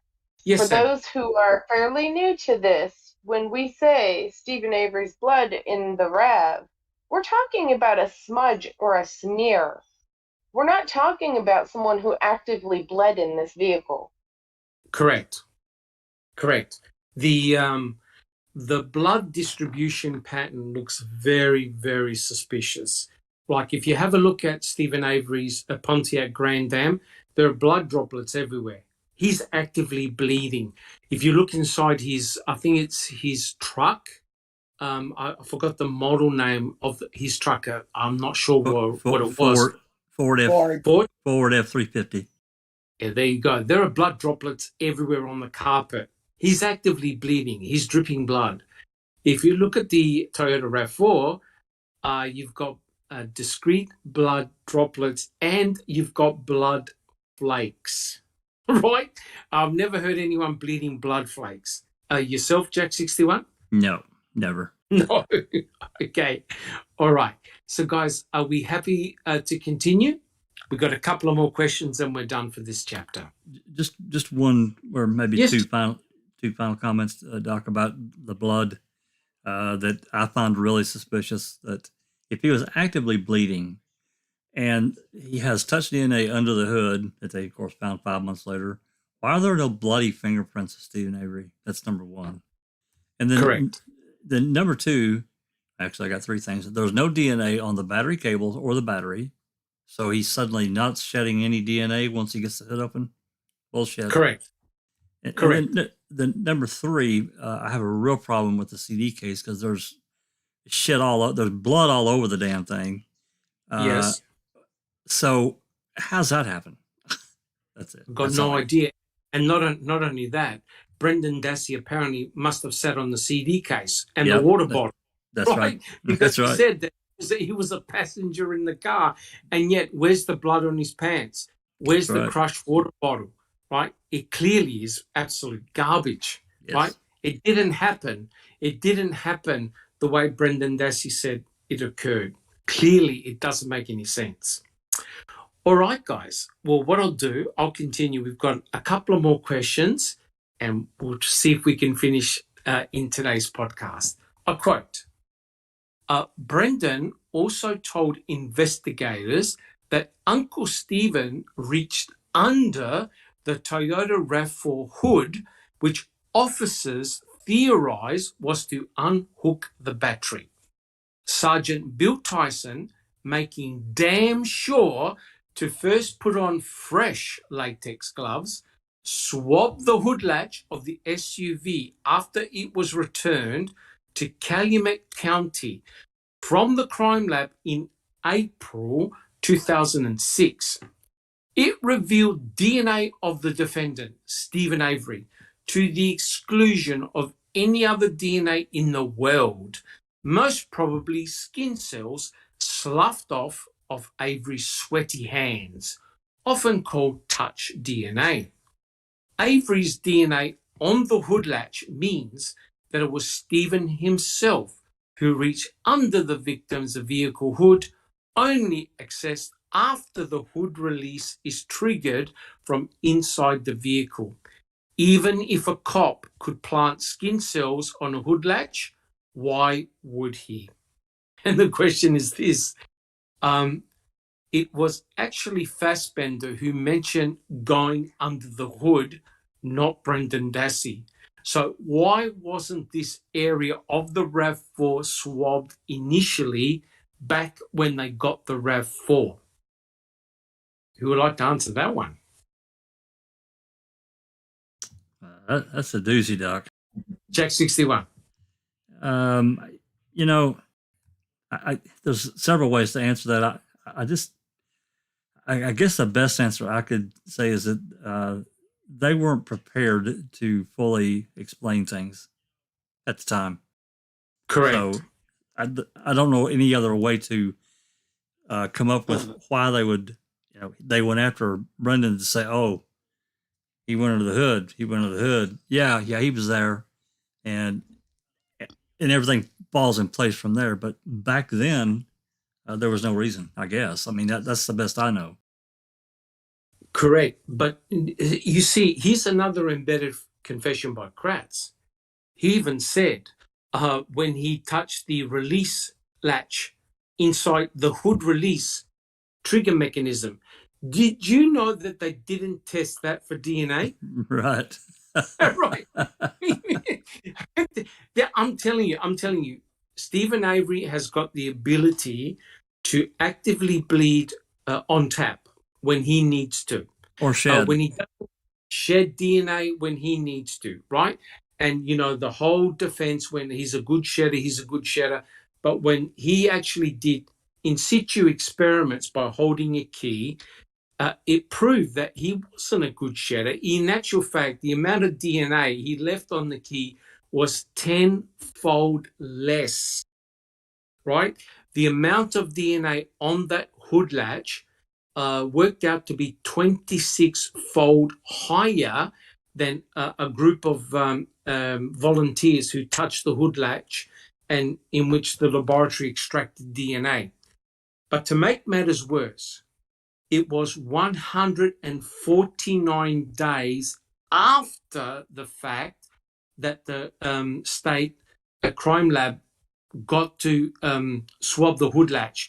That means for 149 days, that DNA stood out under the hood on metal for 149 days. And the DNA, the crime lab got a robust genomic DNA sample of Stephen Avery after 149 days on metal.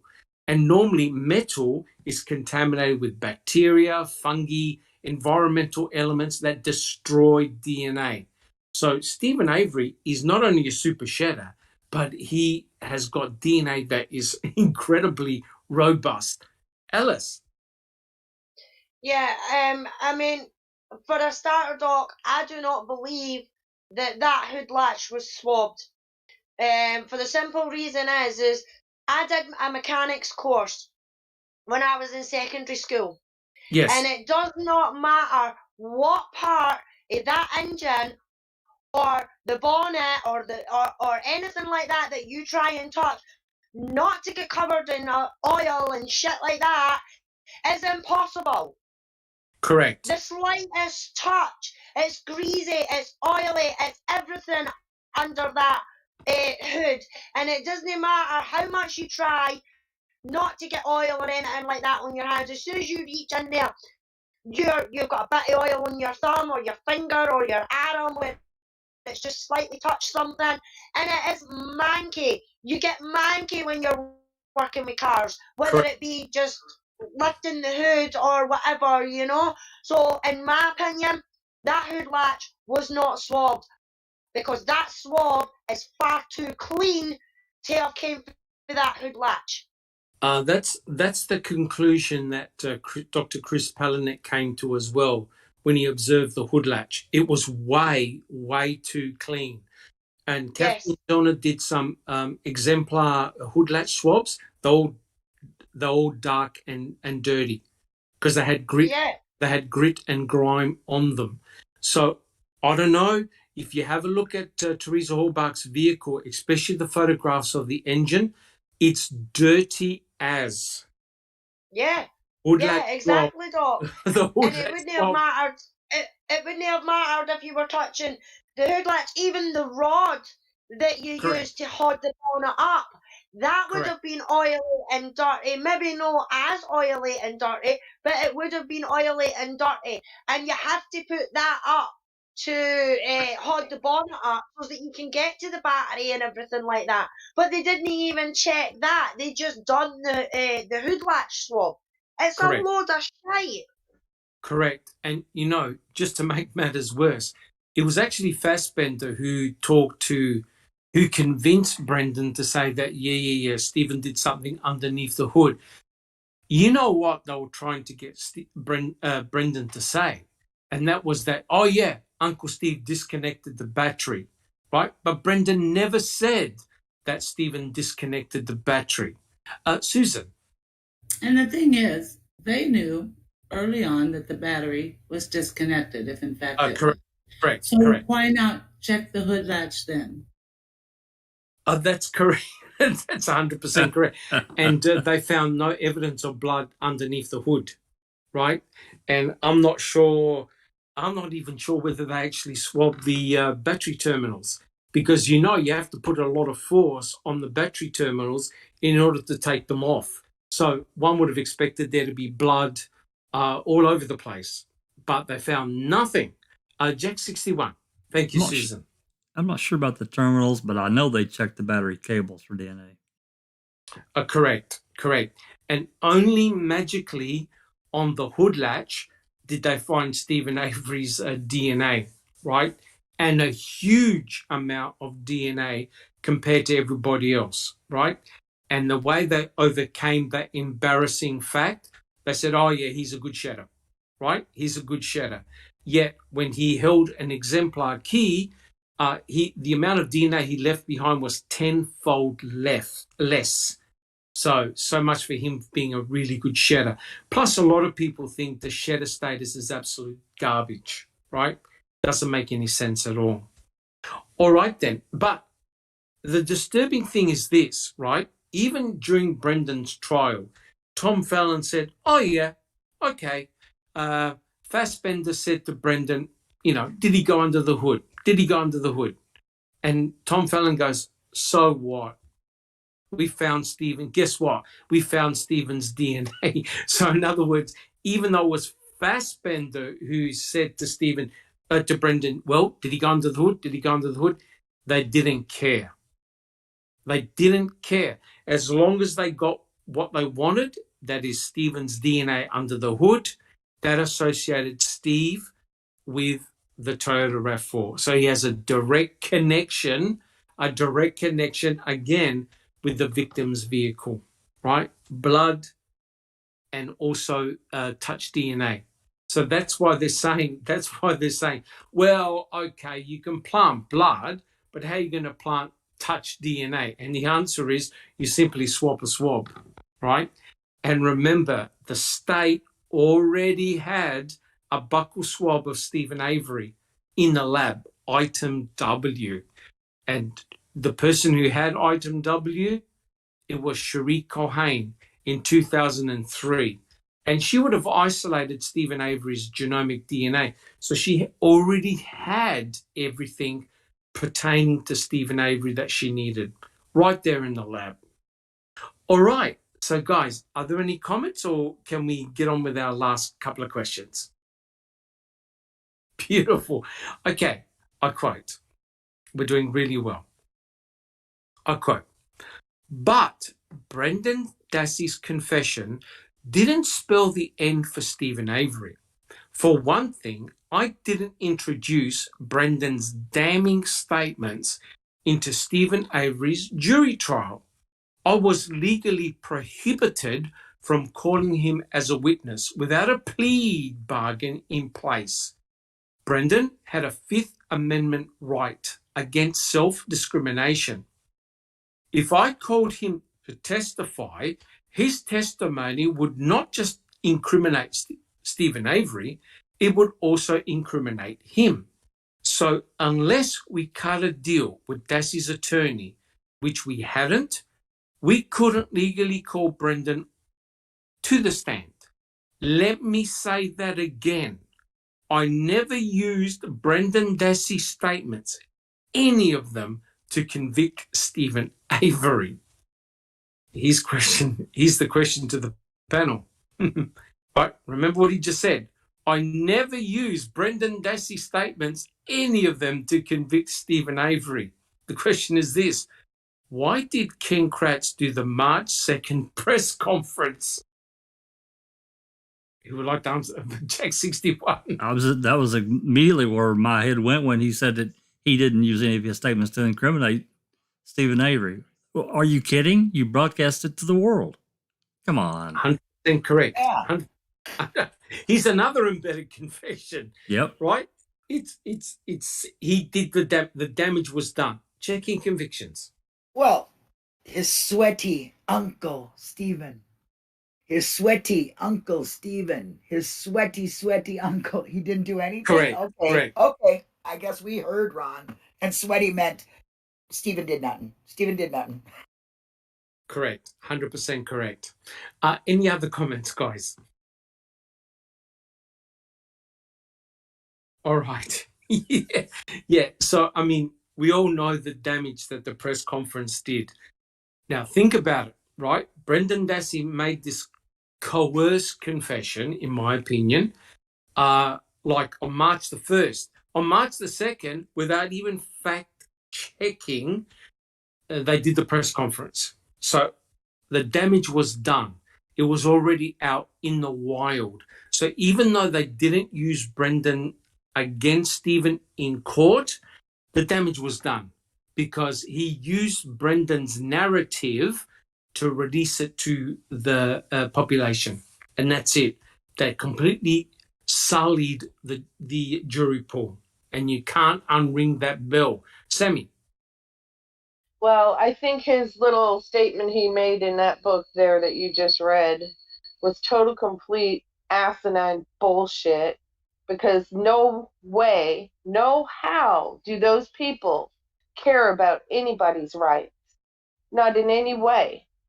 They totally hid Stephen from his lawyer when he got arrested. They totally, completely hid Brandon from his mother when they took him out of school without his mother's permission to question him and get his confession. So that's a bull-faced lie. And they went to his house to get his genes. Exactly. And Brendan was 16 at the time, right? So, you know, that broke every rule under the sun. Correct. Right. Thank you, Sammy. Jack 61. They also had a conversation on March 1st prior to turning on the video camera. Yes. Yes, correct. So you know that Ken Kratz did a lot of wrong things, and even in his book, he said the only thing he ever regretted doing was the press conference. But according to Wisconsin state laws, he was permitted to do so, so he broke no rules, according to Ken Kratz. All right, guys, we got 2 more questions to go, and then we're done for this particular chapter. All right, we've done well. I quote, Avery was convicted primarily on the forensic evidence recovered at the scene. The blood, the key, the bones, and the bullet. Stephen sunk himself. And here's the question. Could this simply imply that the planters weren't targeting anyone else like Brendan Dassey?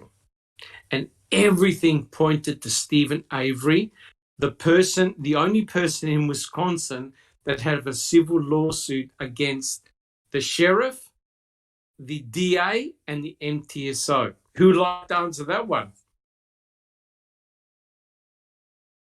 He's saying Ken Kratz is saying that Stephen Avery sunk himself. Susan. How convenient. How convenient. 100% correct. And if you notice what Ken Kratz said, he says the blood, the key, the bones, and the bullet. What do you think Kathleen Zellner has been arguing since day one on all of those items? And the Court of Appeals has dismissed all of them. All of them. Guys, any other comments? Check 61. Well, they basically, the blueprints in place and the of how, unscrupulous state authorities can go about doing exactly what just happened here.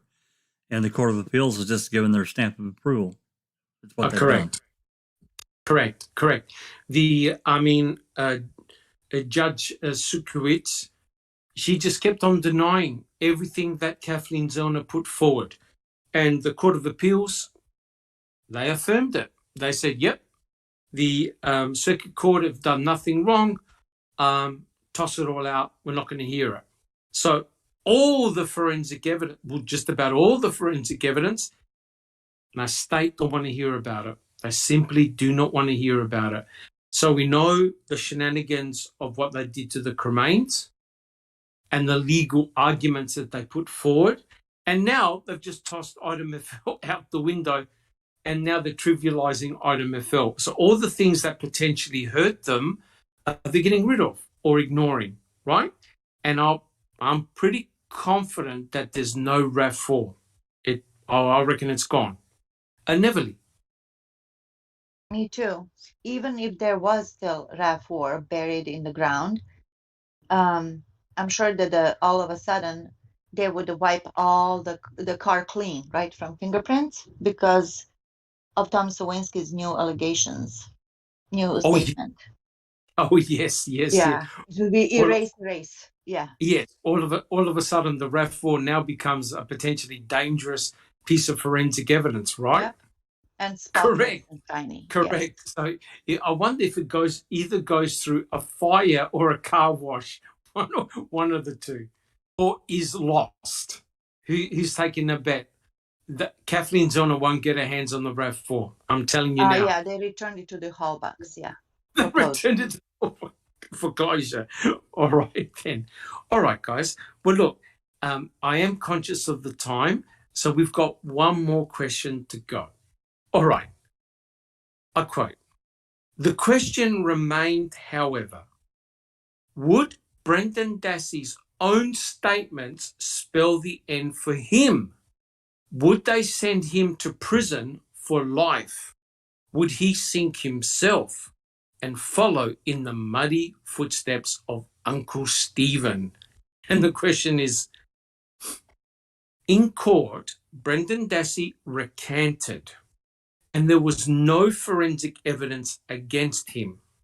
So why did the experienced prosecutor, Fallon, say that the innocent don't confess. Who would like to answer that one? Jack 61. Well, he's trying to place, many people, I mean, so many will say, hey, there's no way you're going to get me to confess to something I didn't do. That's Correct. simply not true. And Fallon knew that. But he's playing on that thought that most average people think that. They believe that. But they're not, Correct. They've never found themselves in that, the interrogation room, and, they got detectives screaming at them. They, we're going to threaten them with a gas chamber, just whatever they have to do. Yes, they throw everything at you so Yep. that you do break and that you do confess. 100%. Thank you, Jack 61. Checking convictions. No, that's. I was just gonna say they painted a picture that people would imagine. That they are like, no way would I ever do that. So they just played on it. I was just gonna. Jax took it away from me. They played on that.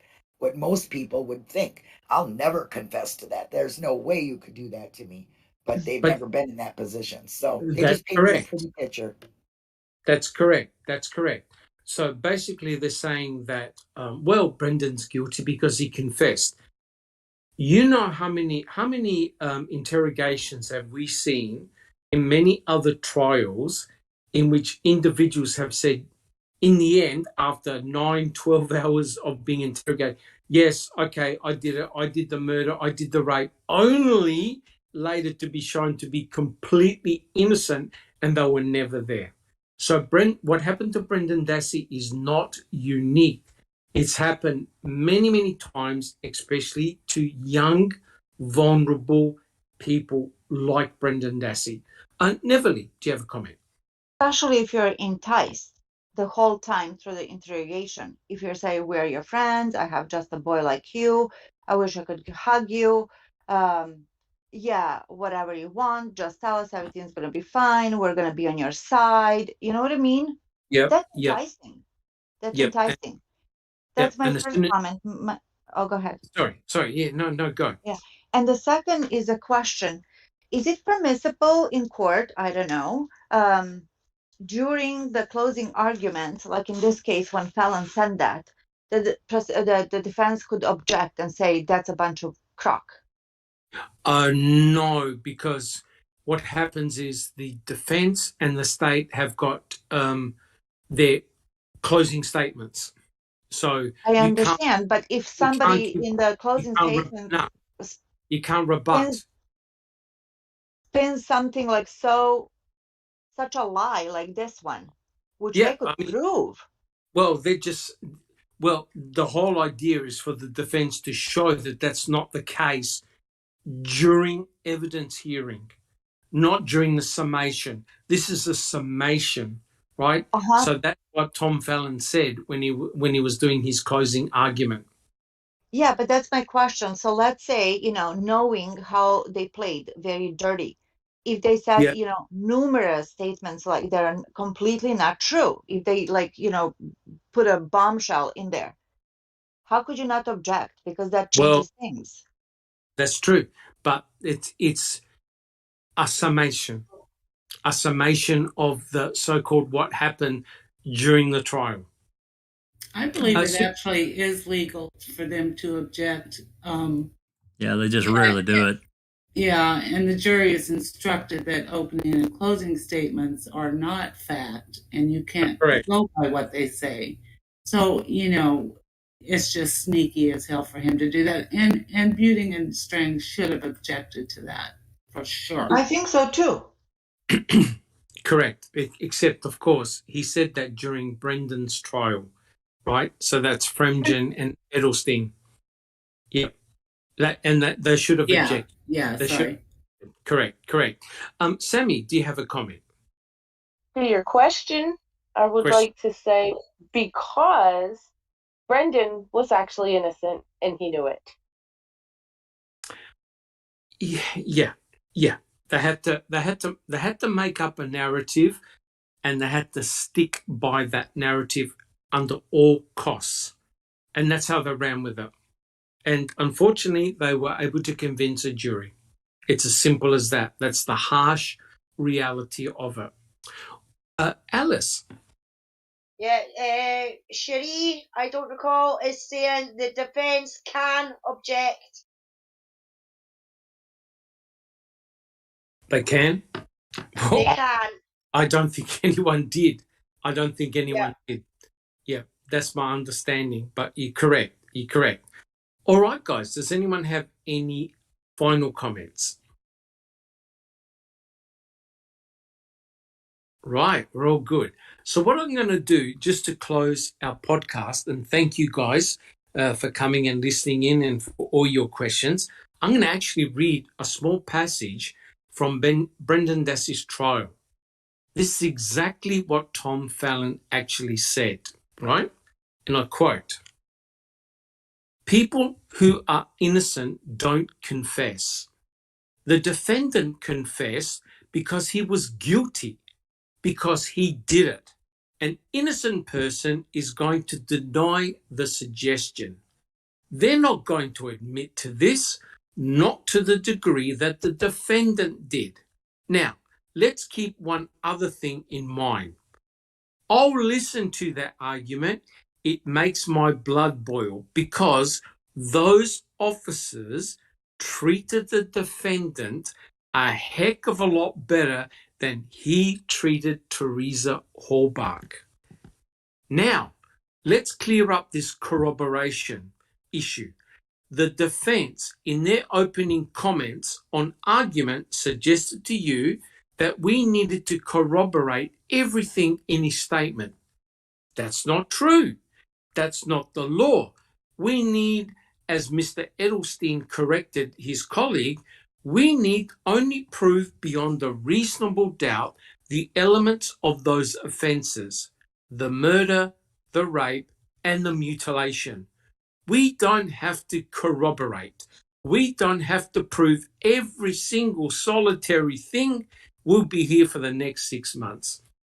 Now, guys, I don't know about your blood pressure, but that's completely unbelievable and insane. Jack 61. Yeah, when Susan and I were doing that reading last week, we had to stop. God, it was awful. I mean, Susan just could not believe it. And I'd read it before. I actually read it a couple of times, but it's been a couple of years since I'd read what Fallon had said, and it has even more meaning now because we know more. But correct. And he was leading up. He said some other things prior to that too, or maybe even after. I don't remember. He's talking about this corroborating evidence about Brendan being present, and it was absolute garbage. It was, but he tricked the jury. That's what he did. It was all manipulation. Correct. And what did Ken Kratz say in his opening statement? Oh, was he there? Did he help? Was he there? Did he help? Yes, he did. The only thing that was missing was the victim, right? So That's right. had to fill in the blanks.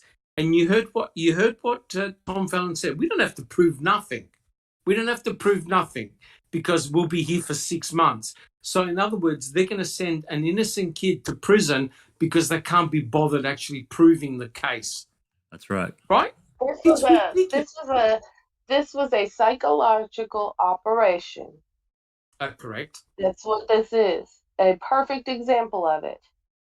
Correct. And it was actually Kathleen Zellner that said the ultimate plant was Brendan Dassey. The ultimate plant was Brendan Dassey because he's the one, he got coerced and he gave the state a narrative, right? A false narrative, and they ran with it, right? They ran with it. It's an absolute tragedy. All right, guys. Well, we've actually, believe it or not, we've actually finished chapter 9. Are there any final? And it's very interesting because I tell you what, reading Ken Kratz's book really now makes me understand the Court of Appeals and the Circuit Court. Their thinking, the way they took Kathleen Zellner's arguments apart, it's precisely what Ken Kratz has written about.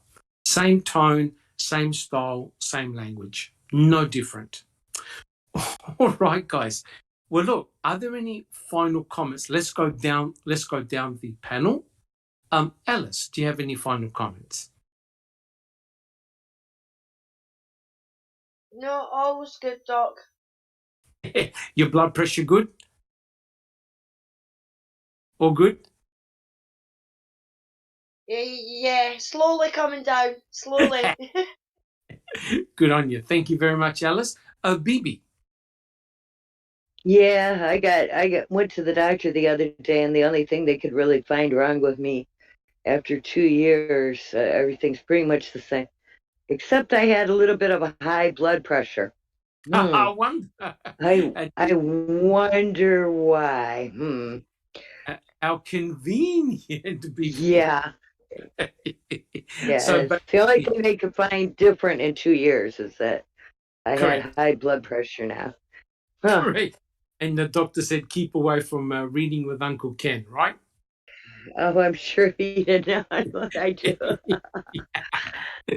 Yeah. Thank you, Bibi.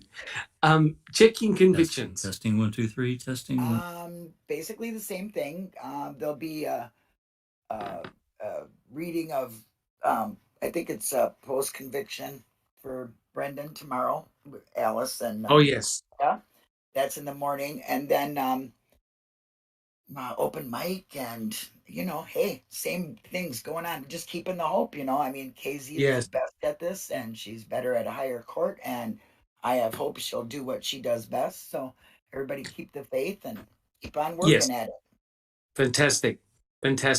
Thank you so much, Checking Convictions. Jack 61. Good stuff on the book today, and talking about Fallon. It pisses me off every time I read some of the things, actually pretty much anything he's done, especially towards Brendan's trial. It's absolutely awful. And then tomorrow for the open mic, I hope everybody can join us. It's going to be hopefully very interesting, but nonetheless, we're going to be covering Tim Tedious' post, as I mentioned earlier, in the open mic. It's really good. And again, I suggest everyone take a look at it and read it. It's really points out a lot of errors, and it's worth a conversation. Awesome. Fantastic. I really liked last open mic. I even got fired up. Oh, absolutely. Fantastic. Thank you so much, Jack 61. Neverly. Hello. Well, all is well. Just made me realize that over the years that we've been covering this case, it really disheartened me, the whole justice system, like everybody else, nothing special going on. But then I applied that in private life. So now I watch people through a different lens. And if somebody promises, this and that, not just to me, but just when, big talker. I work in a surgery center, so we have lots of reps. And they come and they promise this for this price, for this service, for this. And then at the end, we get screwed somehow, right? Yes. So I'm more mindful of that, of people in my life, of people who I meet, and just people who I work with.